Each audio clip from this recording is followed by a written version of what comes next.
Hello again and welcome. This is Robert Schein, Managing Director and Partner of Blanke, Schein Wealth Management. Today is Thursday, August 6th, 2020. There's several topics we're going to discuss today. I've got a special guest later on we're going to bring in and have some fun little Q&A for us. And we're also going to discuss what the markets are paying attention to. You know, markets are up today. They turned around, S&P futures turned around after this one key economic data point that was released today. We're going to talk about it. So let's get right to it, and thanks for watching. So good news on the job front. Jobless claims were down another 250,000.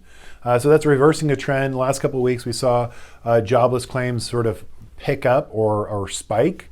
I reported about this, and essentially that was a concern because as we saw a second wave of coronavirus cases, which then shut down a lot of the states geographically and across the United States, you would think that there would be another sort of resurgence of claims. But right now, it appears that that trend has now reversed. So the long-term trend is now of declining claims is coming down by 250,000 this last week.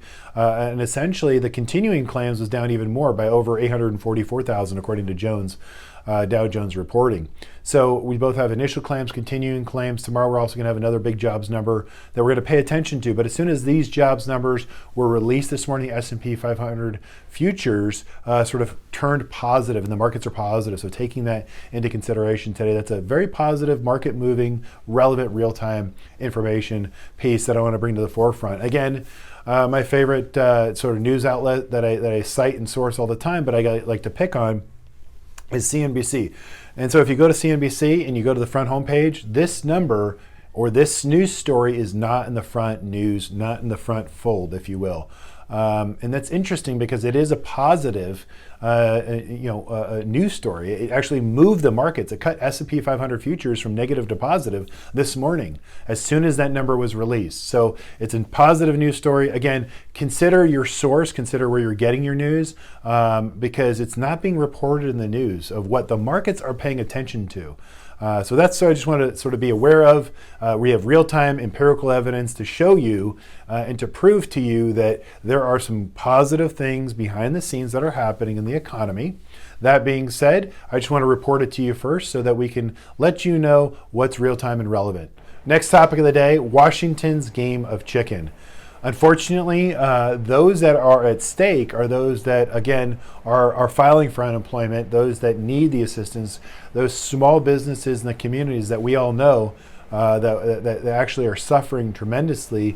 Washington is now playing a game of chicken. Both sides have basically decided, who knows if they'll get a deal done by Friday. It doesn't look like that. Last Friday was ultimately the first deadline. I think we're going to go through the second deadline.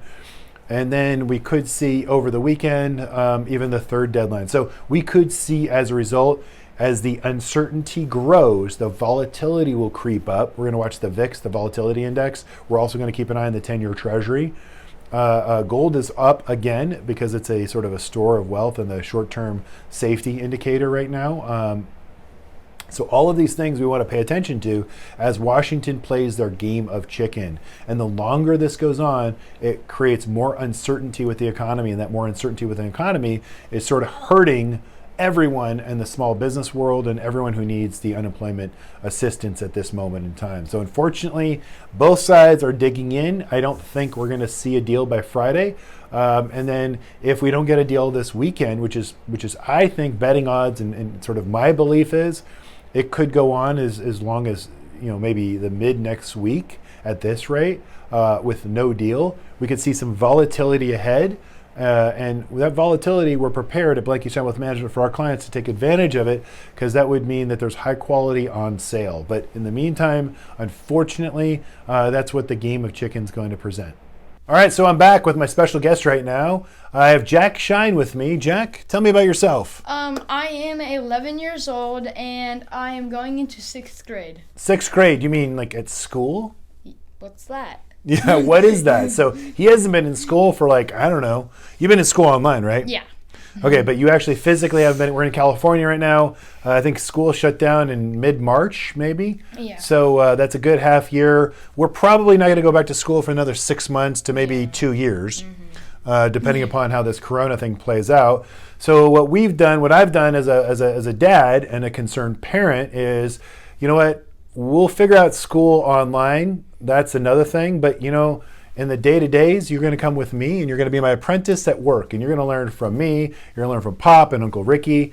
Because I think you will learn a lot more just being here than being at home. And I'm sure you like video games too, don't you? Yes. Okay, so let's get him off the video games. Let's get him in the office. And he's our youngest apprentice here at Blanke, Schein Wealth Management, which is a family-owned company. We're going to continue to keep it that way, aren't we? And we're going to continue with Jack Schein here. So our apprentice is here.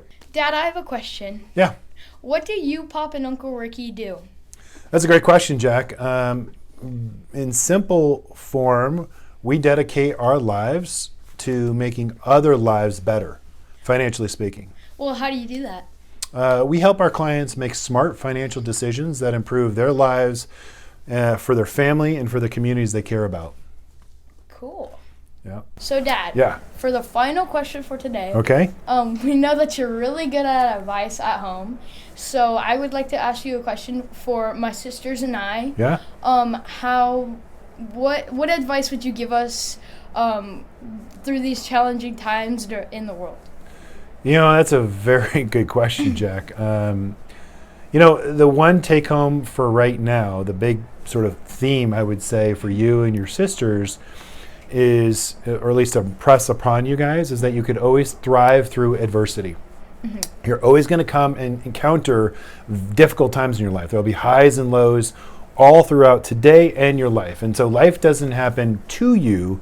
Life happens for you. By that I mean there's always an opportunity to look at the glass half full versus half empty, right? And there's always an opportunity to say, okay, at this moment in time, let me see what I can control. What's in my control? How can I improve myself? Or what can I take from this and make myself better? So that's the message I would like for you and your sisters on a go-forward basis, which is how you guys can thrive through adversity. And the answer is you can, okay? So it's a sort of mental mindset, and it's an opportunity to say, let me embrace what I'm going through. Now, we're all going through tough times right now. There's no question about it, and there's nothing around that, right? And that's one of those things where we help our clients in the financial world through those tough times, and we thrive through adversity. That's how we manage our clients' investments. That's how we build a financial plan that sort of looks at those what-if scenarios in life and plans through all that so that we can think it through. But more importantly, you also need to know that you and your sisters are not alone. You have your mom, you have you have me, you have Pop, you have the whole family around you. And so always reach out so you can thrive through adversity. And that's the same sort of analogy I would make in the financial world. So we have our clients have us lean to us and ask us those questions, because you're not expected to know all the answers, right, in life. I'm still learning every day. I'm sure you guys are learning every minute of every day. But you should have a network built of people you could go to and call that you know and trust.